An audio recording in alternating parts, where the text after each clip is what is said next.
Luck is her game, Domino is her name, and today I'm going to provide you with 7 interesting facts about the character Domino, while in the background, you will see a time lapse of a drawing I did of the character. But no wasting time, we're going to go ahead and get into it. Starting with fact number 1, her mutant ability.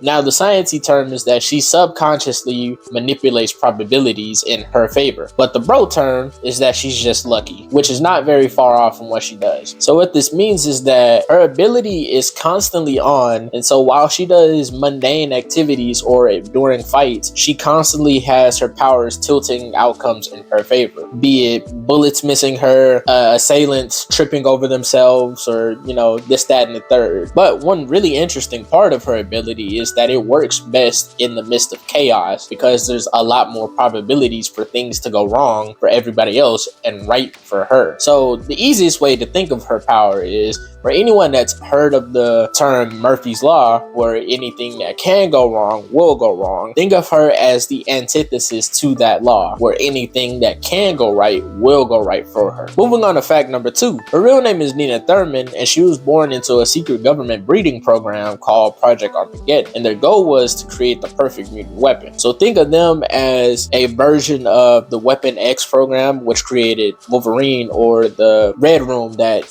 bred and created all the widows, such as Black Widow. She wasn't the only one that was subject to this breeding program, but she was the only one that survived. And after escaping, she became a mercenary and learned to train in hand-to-hand combat, marksmanship, explosions, anything else you could think of. So just because she has a very lucky ability doesn't mean she can't hold her own in an actual fight. However, due to the fact that she was the only one that survived the project and, constantly seeing people die in situations that they should die, or her living in situations that she shouldn't live, she suffers from survivor's guilt, which makes sense seeing as she has to constantly witness other people dying from things that would also kill her, but she walks away with them just because of a whim of something worked in her favor. So she suffering from success, essentially. At number 3, we have her comic debut, which was New Mutants number 98 back in 1991.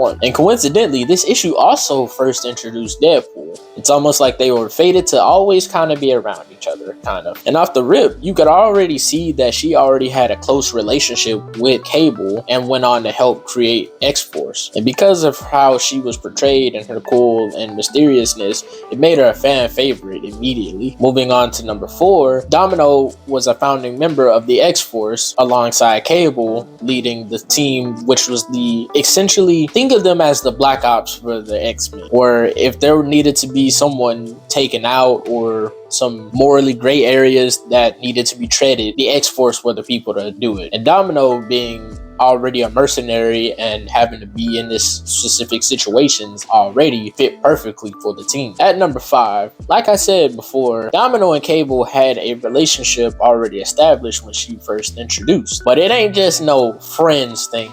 Sorry, Biz Marquis. Nah, they was really like that. You know what I'm saying? It was the fact that both suffered from trauma and had internal scars alongside their external scars, which was mostly just Cable's external scars. But because of that, they were able to bond with each other and garner a mutual respect for each other, which essentially flamed into an actual relationship between the two characters. And this was actually kind of like a cornerstone of the initial X-Force comics. Coming up to fact number 6, Domino has a very tenuous and mostly frenemy relationship with Deadpool, saying that she's one of the few people that can keep up with his goofiness and his nonsense. But as a result of her hand-to-hand combat, she can kind of go toe-to-toe with him, and not even kind of, she can hold her own against Deadpool. And probably, seeing as she was trained military-wise, she could probably hold her own against Black Widow too. That's not the point. She can keep up with Deadpool, which we've seen several times, because oftentimes Domino or Deadpool is hired to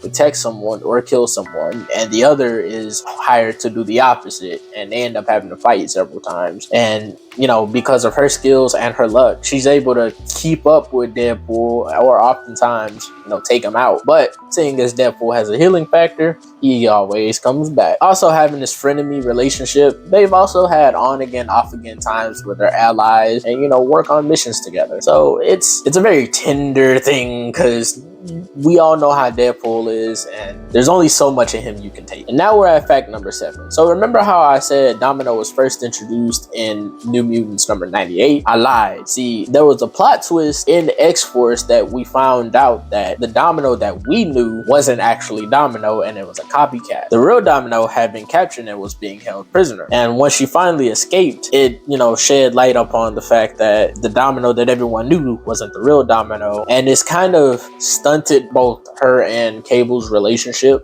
seeing as, the person you think actually is a completely different person, quite literally a different person. And this made it very difficult for Domino to actually work with the team and just be around everybody, because she had to end up fighting for her identity. And that situation just put a strain on everyone's trust for her, which she had to work her way up to get. It's already been tampered with because of the copycat. But that's all the facts I got for you guys today. If you guys enjoyed both of these things, don't forget to leave a like, comment, or subscribe, and I'll catch y'all later.